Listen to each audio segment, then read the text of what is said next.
La France a-t-elle déjà perdu les îles éparses au large de Madagascar? C'est la question que l'on se pose ici. Des navires malgaches escortés par la marine chinoise violent désormais chaque jour les eaux territoriales françaises. Le président de la République est en ce moment même avec le chef d'état-major des armées pour paramétrer la réponse militaire à adopter. À l'aide d'une quarantaine de chercheurs, diplomates, généraux et anciens membres des services de renseignement, l'Express a élaboré plusieurs hypothèses crédibles entraînant une réponse militaire française. Des scénarios noirs qui recoupent ceux sur lesquels l'armée française travaille déjà et sur lesquels elle se prépare. Nous avons appelé celui-ci 2028, Madagascar, soutenu par la Chine, reprend les îles éparses à la France. C'est, je pense, le scénario le plus étonnant justement du dossier de l'Express. Pour tout vous dire, on cherchait vraiment à trouver un scénario qui engage l'Indo-Pacifique, parce que c'est une région qui est vraiment très importante dans la stratégie diplomatique et militaire française. Ça a été rappelé au début de l'année par Emmanuel Macron. Nos outre-mer ne doivent jamais quitter notre regard et notre présence. Et la marche du monde met nombre de ces territoires, en particulier dans le Pacifique et l'océan Indien, aux premières loges des possibles confrontations de demain. Et on a découvert l'existence des îles éparses un peu partout autour de Madagascar et surtout à la confluence du canal du Mozambique entre Madagascar et l'Afrique. Ces morceaux d'îles inhabitées sont revendiqués par Madagascar depuis son indépendance de la France en 1960. Les îles éparses constituent 6% du territoire maritime français, une immense zone économique exclusive et un sous-sol réputé riche en hydrocarbures, de quoi attirer les convoitises. Il y a à La Réunion, dans toute cette zone-là, il y a un commandement pour cette partie de l'océan Indien, avec un peu moins de 2000 personnes. On a 2 frégates, on a des patrouilleurs, on a des hélicoptères, il y a des avions de transport de l'armée de l'air également, qui assurent une présence. Cette partie de France outre-mer apporte à la France un énorme domaine maritime. Depuis 10 ans, on assiste à une déliquescence du bilatéral entre Madagascar et la France. Ça a commencé par le coup d'État en 2009.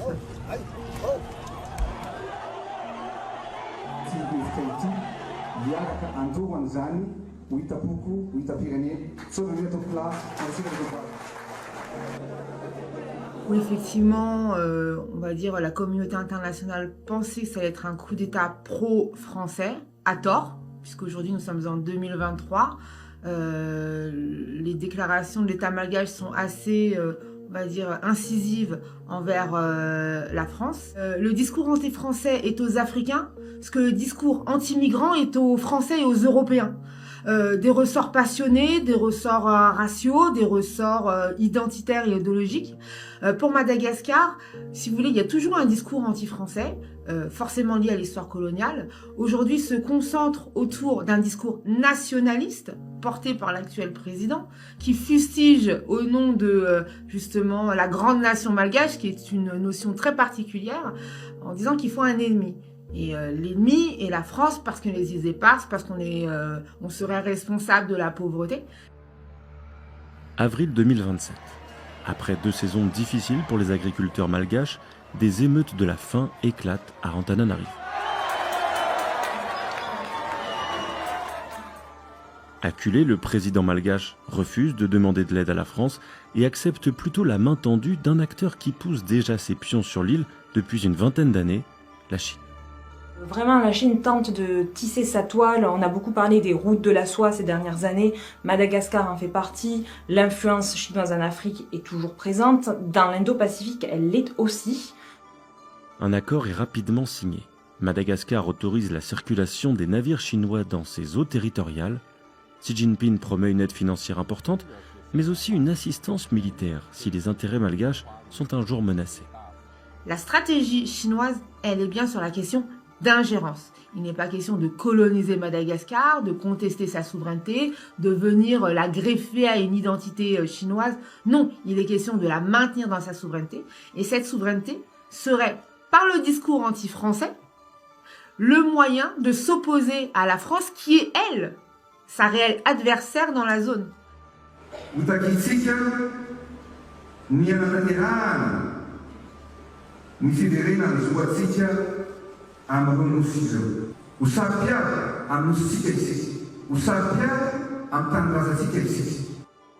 S'il n'obtient pas sa souveraineté sur les îles éparses, il perd en fait. Et la force des Chinois, c'est d'avoir fait ce sujet qui était connexe, un sujet fondamental dans la réussite du coup de force de la, on va dire, représentation géopolitique de Madagascar en France. L'appartenance des îles éparses est une question d'identité nationale. Donc je vous remercie car il faut trouver une solution. Donc, quand vous agitez ça comme étant quasiment un des points fondamentaux de sa politique pour un président, eh ben en fait vous avez gagné en tant que Chinois. Donc ce qu'il vous reste à faire, c'est armer cette politique d'une présence. Et donc là, le prochain pas, ce serait la présence chinoise sur ces eaux territoriales. Un jeu dangereux se met en place le long des côtes malgaches. Des navires chinois longent les eaux territoriales françaises, les dépassent même de temps à autre pour tester la réaction française. Une technique d'intimidation de plus en plus agressive.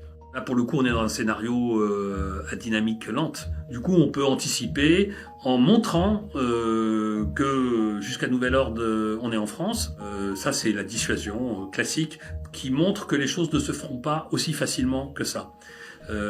C'est clair que ça ne suffira en aucun cas. Dans ce scénario, la diplomatie, la politique intérieure vis-à-vis des populations françaises et la politique extérieure en relations internationales vis-à-vis des pays voisins et vis-à-vis des grandes puissances et à l'ONU est déterminante. Lors d'une allocution télévisée, le président chinois affirme soutenir les revendications de souveraineté malgache et déclare que des tirs français constitueraient désormais un acte hostile, entraînant de lourdes répercussions. Ce qui est intéressant dans le scénario îles éparses, dans le scénario territoire d'outre-mer, c'est l'héritage de la colonisation, de la décolonisation et donc tout l'imaginaire que ça remue. Si jamais aujourd'hui les îles éparses sont contestées au point que la France risque de perdre des vies humaines, donc que l'enjeu est vraiment très prégnant, on se doute bien qu'il va y avoir des débats, notamment de personnes qui vont se dire mais finalement ces îles appartiennent effectivement à Madagascar ou même à l'île Maurice qui en demande certaines et elle n'a rien à faire dans cette zone-là. À l'inverse, on aura des personnes qui diront oui mais c'est important pour le rayonnement de la France. Je rappelle quand même que en 2019 Emmanuel Macron s'est rendu sur les îles éparses et a fait des déclarations pour signifier à quel point c'était important pour le rayonnement de la France. Je suis aujourd'hui Grande Glorieuse au sein des îles éparses, un territoire français. Donc si le président malgache aujourd'hui s'inscrit certainement vers une réélection, il n'est pas certain qu'il termine son mandat s'il ne répond pas aux besoins de faim, aux nécessités de faim de sa population, qui vont eux chercher un seul ennemi, et c'est la France qui va être l'ennemi. Le coup fatal est porté en août 2028. Un patrouilleur malgache, escorté par la marine chinoise, pénètre sur l'une des îles éparses. Sans opposer de résistance, 14 légionnaires et un gendarme sont faits prisonniers, puis escortés jusqu'à Mayotte. Une humiliation pour la France qui n'aura pas réagi à temps, trop occupée sur d'autres théâtres d'opération. Dans ce scénario, comme dans tous les scénarios militaires, la guerre de l'information, la bataille pour la compréhension, la représentation des enjeux, elle est clé. Si Goebbels avait eu l'IA, on serait peut-être tous nazis. Et là, c'est toute la question de nos rapports avec ces pays-là, avec nos anciennes colonies, avec la gestion de notre héritage. Comment on fait pour maintenir l'influence de la France dans une nouvelle ère qui ne peut plus être la relation de dépendance qu'on avait auparavant, mais qui demeure malgré tout importante parce que si on veut conserver l'influence de la France, il faut veiller à ce que son image à l'étranger, notamment dans ces zones, soit toujours conservée.